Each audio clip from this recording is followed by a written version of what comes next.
The Emperor, him on Terra, the master of mankind, beloved by all. He is no evil tyrant, no uncaring dreamer or power-hungry warmonger. No, he is in fact the light of hope, humanity's selfless, loving shield. He is the shining spear of truth that pierces the endless dark. He is the furnace at the heart of our survival, the one who watches over and protects the gentle, flickering flame of humanity. He is the one and only God who truly cares, the only one who is truly different. Do you really think that there is a choice here? You really think you stand in some universal marketplace of gods where you can pick and choose between them like cuts of meat? No, you ignorant fool, there is no choice to be made. There is no debate to be had. There is one truth, one divine father, one golden architect of unity. The rest, they are parasites, filth, nothing more. They vomit madness and call it enlightenment. They offer you cheap parlor tricks and stinking trinkets soaked in blood and lies before feasting on your soul like pigs in a trough.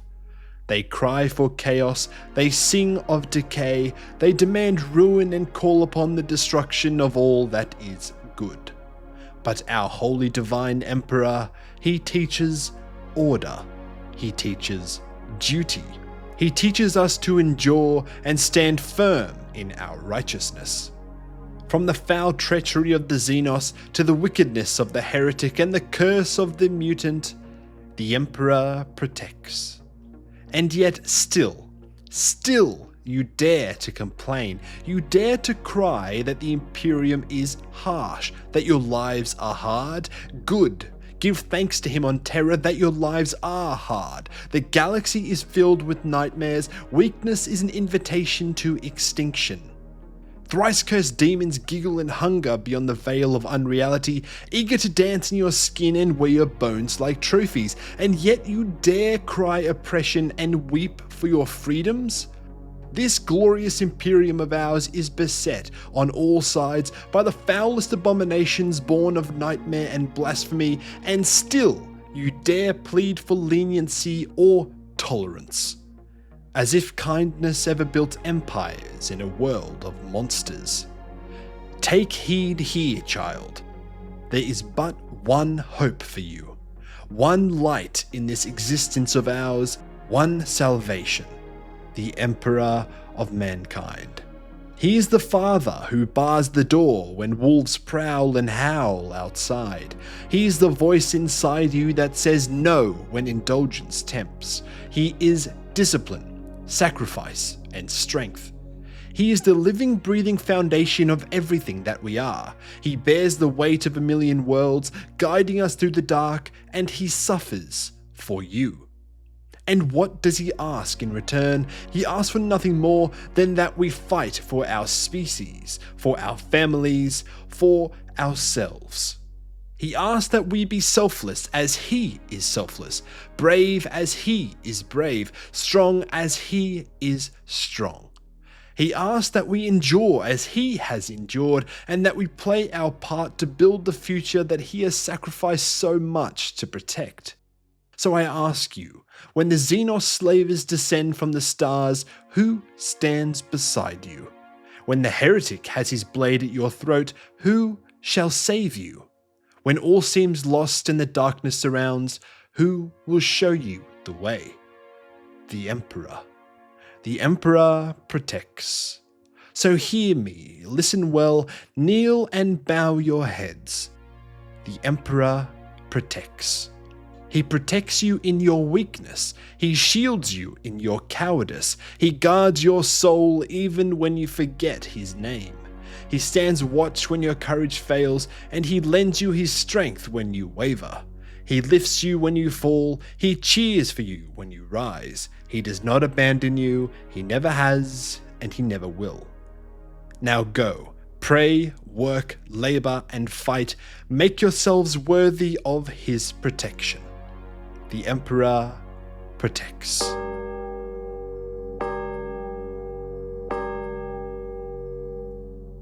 But it's all the truth. And everything I've said before this, nothing but reality. The Emperor is evil, so claim the ill-informed, the misguided, the ignorant, and the heretical. They shout these words while pointing to the usual suspect milestones: the unification of Terra and the Thunder Warriors, the Great Crusade and its bloody compliances, always accompanied by familiar accusations of genocide and relentless Xenos extermination. They say it proudly with smug conviction, puffing out their chests and laughing as if the statement is self-evident and beyond all reproach, as if such matters can be judged harshly in isolation and then put away, as if context and scale can be ignored entirely.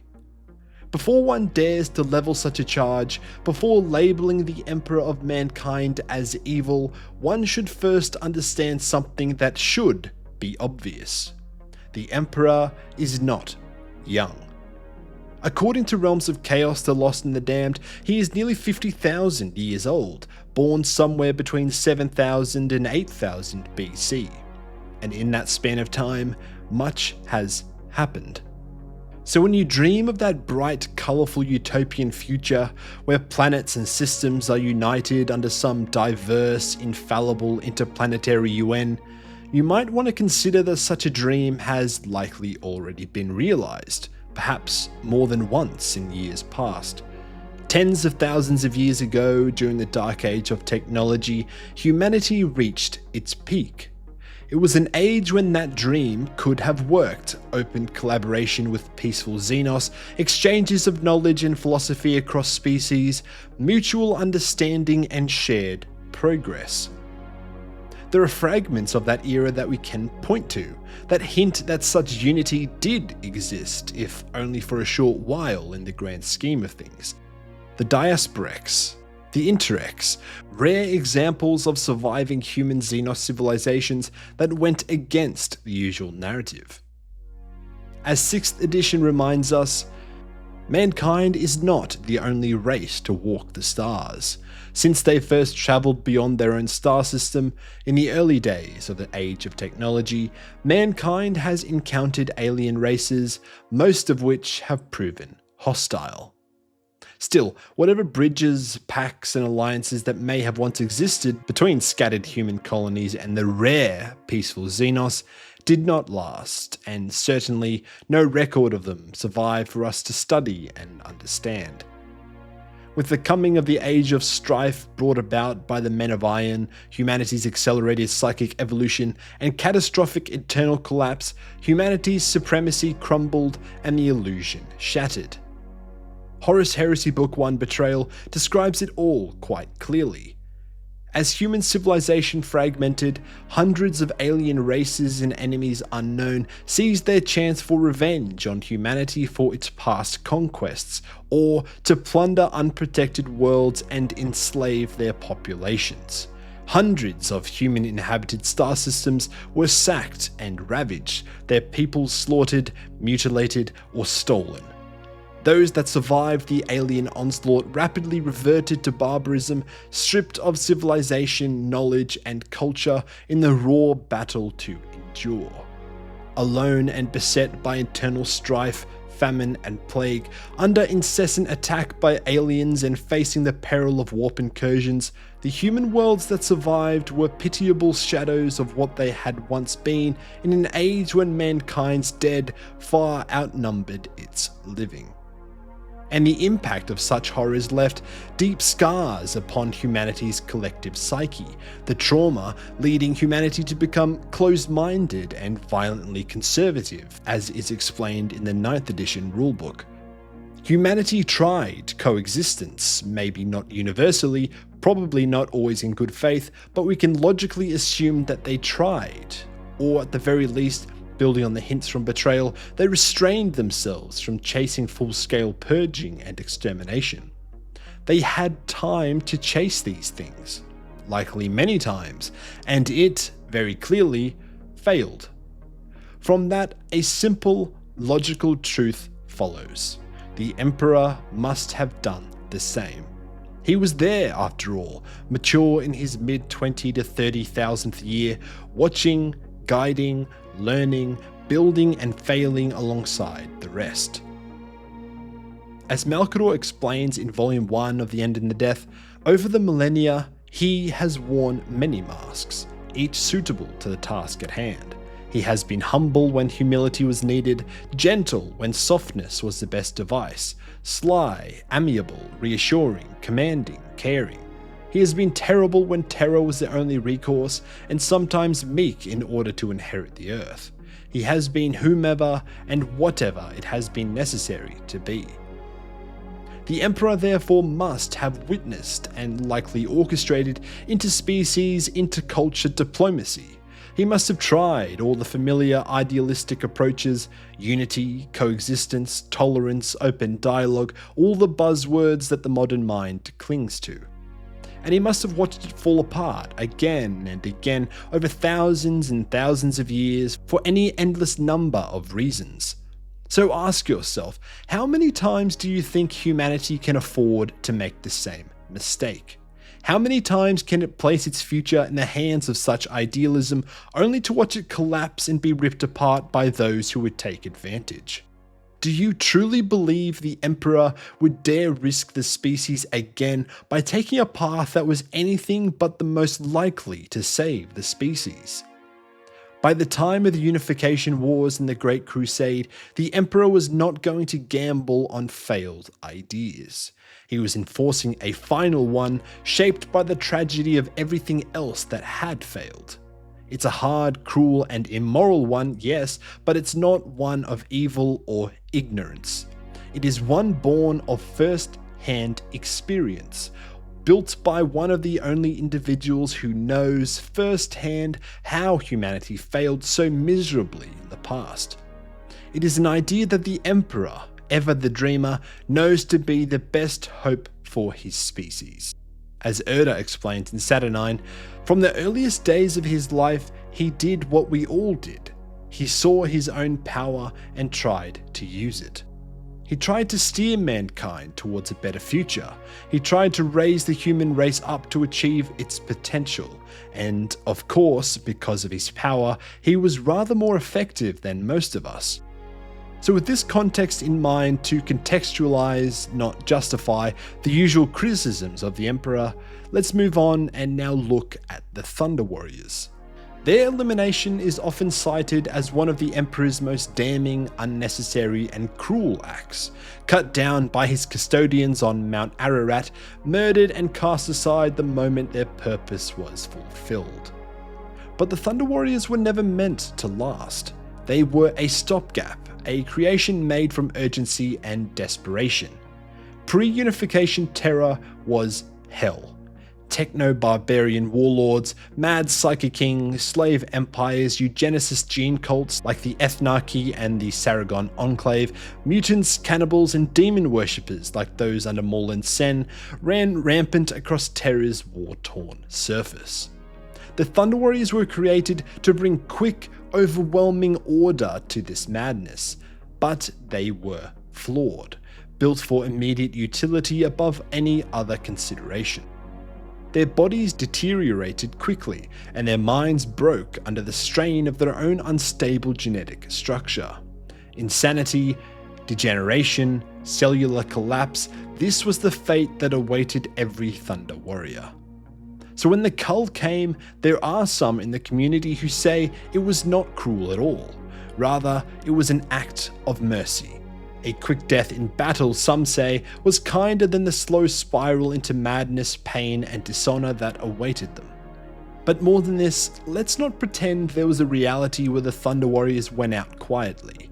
They had become a threat to others, to the nascent Imperium, and to themselves. There was no outcome that ended happily. They would not retire and accept their slow, painful deaths. They could not be trusted to not rise up in revolt against the Imperium for their fate, or for jealousy of the new stable Astartes legions soon to be introduced. The Thunder Warriors were simply incompatible with the delicate civilization being built. Lastly, we should also acknowledge that while some sources claim the Emperor ordered their deaths directly as explained and as propagated by the community, there are also other sources like the 8th edition Custodes Codex that suggests a different series of events. In the last years of the Unification Wars, the Thunder Warriors at last realized that their creator had cursed them with short lifespans and turned upon him for what they saw as betrayal. If this is true, the narrative shifts. Maybe the Emperor did not strike first and did not betray the Thunder Warriors. Maybe it is actually the case that the Thunder Warriors, their minds fractured and rotting, turned against the Emperor in a final act of misguided rage. Either way, the period following the unification of Terra is where the evil argument gains momentum, usually from those who misunderstand what the Great Crusade truly was. It was not the Great Genocide. It was not the Great Extermination or even the Great Conquest. It was, as the name implies, and in line with its definition, a crusade, a long and determined effort to achieve, to change, or to prevent something. What was to be achieved? Well, just the survival and progress of humanity as a species, regardless of race, gender, and to a significant extent, culture. And what was to be stopped? The doom of the future, as Malcador describes it. There was structure to the crusade, rules and protocol. Worlds were approached, offered the terms of compliance, and given the opportunity to join the Imperium.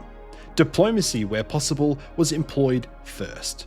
Those who sternly and violently refused were engaged militarily, but the objective was unification, not destruction. Civilian populations were spared wherever possible. Cultures weren't always erased. In fact, in many cases, they were preserved, assimilated, or adapted. Look at any number of the auxiliary regiments, or to the cultures and traditions welcomed into the legions. The targets in compliance actions were to be leadership and military forces and infrastructure, not the scared and innocent masses. Every compliant world brought new strength, and every spared population became yet more support in the growth of the Imperium's borders. So there was no reason to murder populations when they offered the Imperium so much. Where a population could be saved, they were saved, and in many cases, their lives were improved for it. But what of the exceptions, I can hear you asking? What of the World Eaters, the Night Lords? What of the outliers that are so regularly cited as examples of the Emperor's evil nature? Well, this is exactly why events like the Night of the Wolf are so important. When the World Eaters, under the newly rediscovered Angron, made a habit of massacring civilian populations, totally destroying civilizations and engaging in wholesale slaughter, Russ, the Emperor's executioner, went in to warn and reprimand the Legion for these crimes. The very fact that Russ acted at all and was not censured or corrected for doing so speaks volumes. This event is a crystal clear indicator that such actions are not standard practice or acceptable in the Imperium. If genocide and destruction had been the standard, there would have been no need for the Space Wolves' involvement. It would have made no sense. But it happened. Because these actions were not the norm. Because they were not acceptable. Because what the World Eaters were doing stood in direct violation of the principles underpinning the Crusade. Then there's the issue of xenocide, not genocide, but xenocide. Genocide is the targeted extermination of a people based on ethnicity, culture, or belief, a terrible crime committed against one's own species, against fellow humans.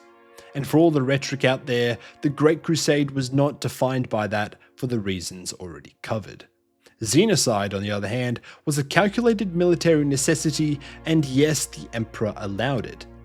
Beyond what I have already covered on the topic of the Xenos, the Imperium simply could not afford the risks Xenos presented. Some, like the Crave, are mind-eaters who farmed and harvested humanity like cattle over centuries or millennia and continue to do so today. Others, like the Thrall and the Nomen, were the usual Xenos slaver breeds, and do I need to mention the Orcs, the Rangda, the Slough, or the Nephilim? The Imperium didn't become xenophobic just for something to do. It became that way because not only were the horrors of the Xenos actions from the Age of Strife deeply ingrained within the human psyche, the threats they presented weren't hypothetical, but they were real, historic, and ongoing. And to reiterate that quote from 6th edition, mankind is not the only race to walk among the stars. Mankind has encountered alien races, most of which have proven hostile. Most of which, that's the key. Not some, not a handful, most. And yet, even here, the Emperor did not act indiscriminately. Not all Xenos were destroyed, only those who posed a credible immediate threat to human dominance, security, or existence. We know from Fulgrim that the Imperium considered making the Lair a vassal of the Imperium. This alone shows the Imperium was not operating on a simple Xenos equals enemy equation.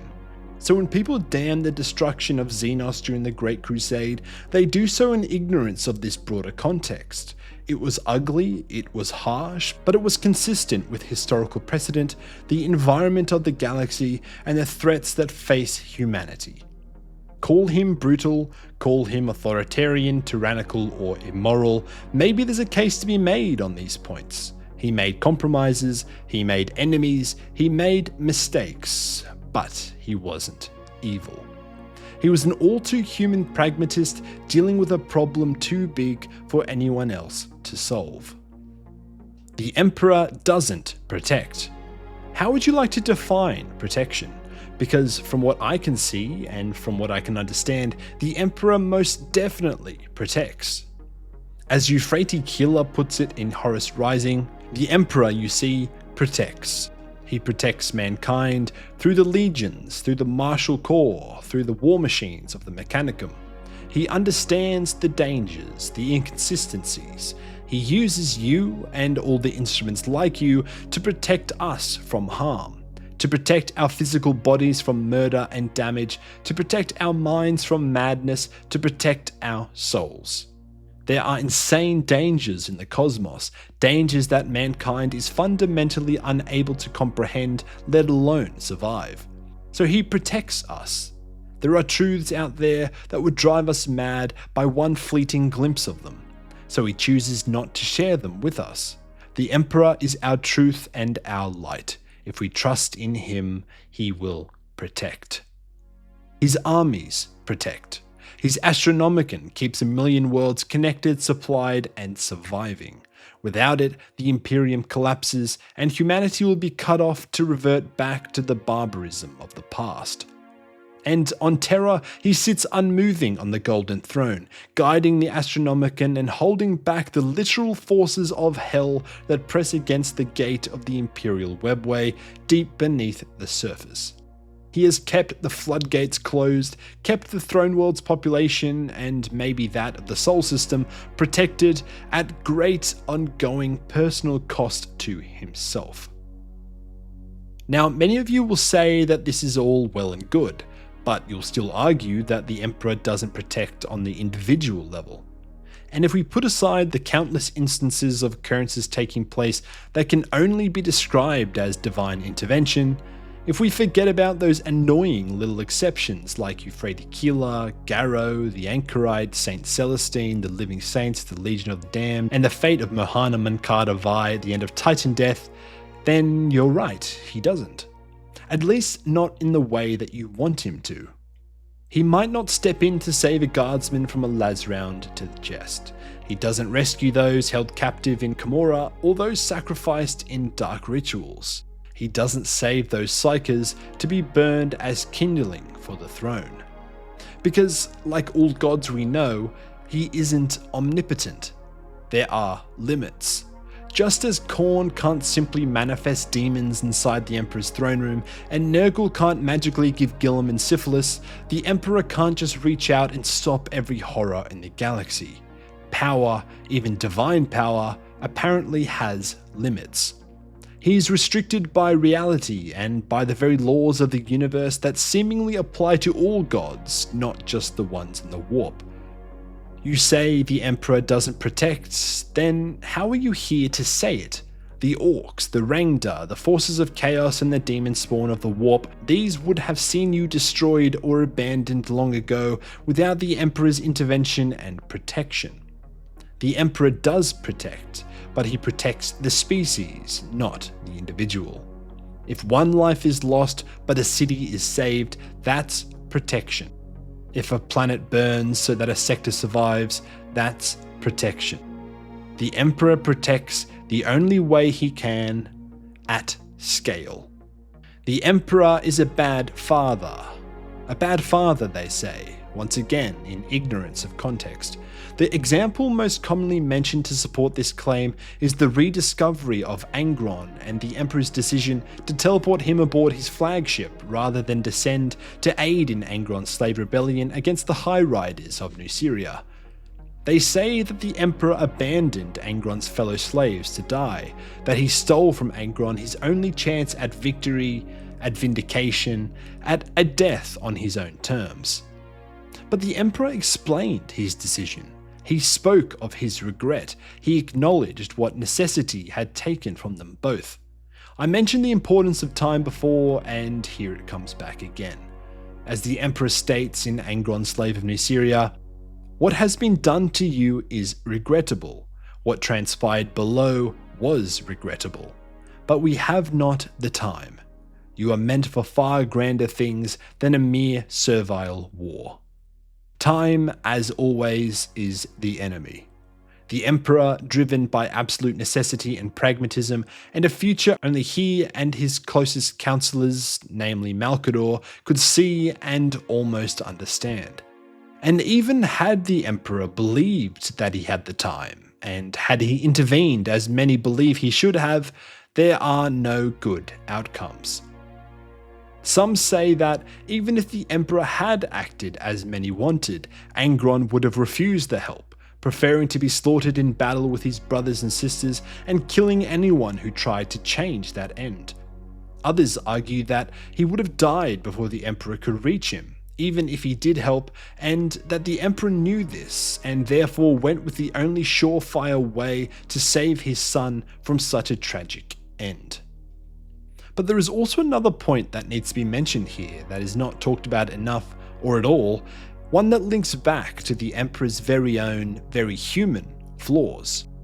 As Tribune Ra hints at in The Master of Mankind, if only we'd left him to die in those mountains, the one Primarch who couldn't conquer his world, the one Primarch who lived as a slave, the one Primarch who had to be saved from death. Angron was the only Primarch to fail the basic test that all his brothers passed, while the others rose to dominate, to lead, to reshape their worlds through strength, diplomacy, or intellect. Angron was a slave, both in body to the High Riders and in mind to the Butcher's nails. And it is this apparent failure that may have shaped the attitudes of many towards him from the outset. But more than this, I believe that by the time the Emperor found Angron, he was already weary. Weary in the way only an immortal can be weary, ideologically. The suns that were stolen from him and scattered throughout the galaxy were not all turning out in line with the Imperium being built. Besides the Primarchs like Guilliman, Sanguinius, Dawn, the Lion, and Horus, Primarchs that represented the nascent Imperium and the dream of their father, Primarchs that fit the mold. But others did not. Others were very different, very flawed, very broken. And let's look at the order in which the Primarchs were found before Angron. There was Perturabo, the paranoid victim. There was Mortarion, the bitter, failed revolutionary. Lorgar, the unwelcome priest. And, well, Kurz, enough said. Then came Angron. Not a noble king, not even a survivor in the conventional sense. A slave, physically mutilated, psychologically shattered, and driven mad by a relic of humanity's darkest age. By the time the Emperor found him, the pattern was likely made very clear. The plan was failing, or at least it was not proceeding as he wished. His sons were not all paragons of reason, loyalty, and virtue. They were not all noble and driven. Some were dangerous, unpredictable, wrong. I think it is very fair to say that the emperor may have been slightly disillusioned, frustrated, and concerned. And this, more than anything, is what critics of the emperor too often miss when they call him a bad father. They see the outcomes, but they ignore the context and the scale. They see the failures and the mistakes, but they forget the background and the choices. The emperor didn't get to raise the primarchs. That chance was stolen from him by those who thought they knew better. What the emperor was left with when he found his sons decades later were a colourful selection of individuals shaped by brutal environments, foreign cultures, trauma, tyranny, and war. Not easy parenting by any means. And still, he tried. He tried to bring them into a larger vision. He shared what he thought he could. He did not dismiss them. He did not abandon them. He gave them each time, when and where he could. He counselled Horace, warned Magnus, praised Gilman, suffered Lorgar's repeated disobediences until he couldn't, and even with Angron, even with the broken Primarch, the Emperor saved him from an ignoble death and tried to heal him and remove the nails from his brain. The Emperor was not a man free to parent. He was a being carrying the fate of a species, one working against the clock. He wasn't a bad father, he was a father forced to make impossible, weighted choices. He was a ruthless pragmatist, and this should be a clear trend by now. He was a man who believed totally in the righteousness of his cause and the necessity of his actions. The decisions he made were made with the knowledge that he alone stood between humanity and extinction. Now, some of the fans of this series might remember that I've called out and criticised similar thinking before. And yes, you are right to point this out and to question it. Every dictator in human history has justified their atrocities by claiming necessity or righteousness. But besides his literally unparalleled knowledge, wisdom, experience, and the existence of his foresight, what separates the Emperor from almost every tyrant who ever lived is this. The Emperor had no intention of ruling forever. As Malcador explains in the Sigillite audio drama, he believes that the task of a ruler is to make himself obsolete, so that his people will replace him when they are mature enough. The Emperor was a ruler for not just his chosen people. He was a ruler for all of his species. His goal was freedom. Freedom from tyranny, freedom from ignorance, but above all, freedom from the warp and the horrors within. He understood that as long as humanity remained reliant on the warp, it remained prey. Even the author Aaron Dembski-Bowden, one of the most outspoken critics of the Imperium, acknowledges this and explains in the afterword of Master of Mankind that the Emperor knew this. Freeing humanity from reliance from as much contact as possible with the warp was the species' only chance at long-term survival. The Emperor wasn't driven by greed. He wasn't corrupted by power. In fact, he is arguably the only ruler in all of human history who wielded absolute authority without ever descending into self-interest, only ever using it for the interest and support of others. Yes, his decisions were harsh, but that is because failure means extinction. To question his actions without fully understanding the stakes and the context is to miss the point entirely. Through his mistakes and through his actions, he was trying to lift humanity up to a point where they no longer needed him and would never need to make such decisions again. Anyway, thanks for watching. Dystopian Chimp, out.